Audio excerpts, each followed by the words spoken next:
sonhos que sonho, passa por criar no dia que passe no tabume, se capaz se não comporta, no mancheno desarasta, com o rosto levantado, e no cano de silêncio, princípios e valores.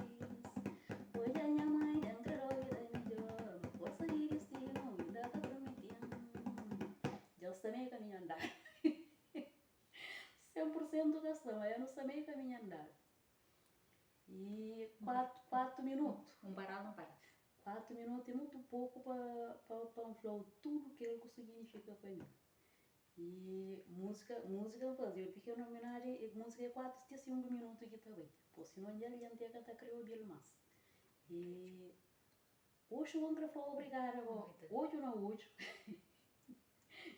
Sentar rosto na rosto, hoje ou não hoje, então falar obrigada por tudo que fazem para mim. Obrigada por aqueles dias que não teria estado descoberto. Me cozinha com ele, hoje eu só confesso. Não teria estado descoberto. E é que bom não te esquecer não teria estado descoberto mesmo, para poder cobrir a nós. Bom, horas que boa cobrir a nós, que não iria ter descoberto que o pai coberto com bota arriba nós, sim. Ele está falando que você está cobrindo com a alma. Mas é sério, horas que você está botando coberta arriba nós, sim. Depois se você está botando aquela alma arriba de nós, sim. Não te cozinha companheiro, assim, não teria estar coberta de seria nós, sim. Às vezes, não tá brinca. Me punha manos e aquarinhas, manos. De troça. Que as mãos pequenas lá de daí. Não está pondo no trabalho, e tu no trabalho, que não está trabalho, que é uma hora de um marido, aí nem nós tem que estar pondo naquele trabalho, para amar, cobrinhos, porque eu nunca é cara, nunca dá pra fazer, é cara de abuso, não. Mas ele não sente essa. Não sente essa, mas é aquela sensação, sabe? Horas que não deitava. É cara de abuso, mas ele não sente essa, porque ele hora que não está trabalhando, depois ele está aquele trabalho que não vai fazer, ele ama cobrinhos. Hoje não consegui pôr em algum lugar, não entendo o quanto está cansado, depois de um dia inteiro, tarefado de trabalho, e não teria ainda descoberto, apanhar coberta para cobrir, que coisa que não podia fazer para nós. Mas nós, para nós, aquele xinte, aquele coberta para arriba nós. E às vezes também não estaria, não está brinca, que não está dormindo lá mesmo. Mas obrigada, para nunca acorda, para não achar no descoberto.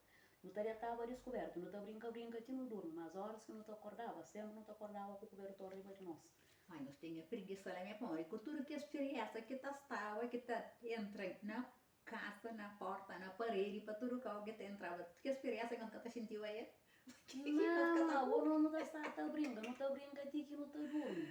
É que não está crendo. Nós teria também essa descoberto. Quer dizer, nós teria também essa tabu. Não teria, não brincaria. O tua não teria também, mas não, ele não está falando, cobrindo. Às vezes não está falando, o tua não está brincando, que não está brincando. Me prepara para a Maria estar vindo a tornar lavanda. Tornar lavanda. Só galo que colhe lá, tá vendo? O galo, eu lavanda, eu vou apanhar. Horas que não está gorda, tá eu vai apanhar. Que eu chegar a casa, eu vou abrir a porta para entrar que não está cheio. E lá você entra a casa, logo você está prepara para levar na casa de nós avô para o trabalho. E tira a casa mate, que tá lá mantazinha para mim, para melhor de dinheiro mais pequeno, depois ele tá chorava com tudo. Zé. A minha taria também. Não se estrelou a minha mãe. A minha taria também, tem que levantar, minha catarapane senhor nós estou lá na casa, tem que estar levando. Não dá fácil. Mas hoje só em tempo para agradecer. Não canta música aquele 4 minutos. Mas hoje vamos falar obrigada por tudo que faz para nós, que Deus deixa um gozo, Deus deixa no gozo companheiro beijo cote-cote. E que falta amizade entre nós. E respeito acima de tudo. A ninguém tem vergonha. Não, que ele nunca me estifla. A ninguém tem vergonha, mas é só amizade. Que ele nunca me estifla. Faltou. Não, se falta não está só. Vai que não está só.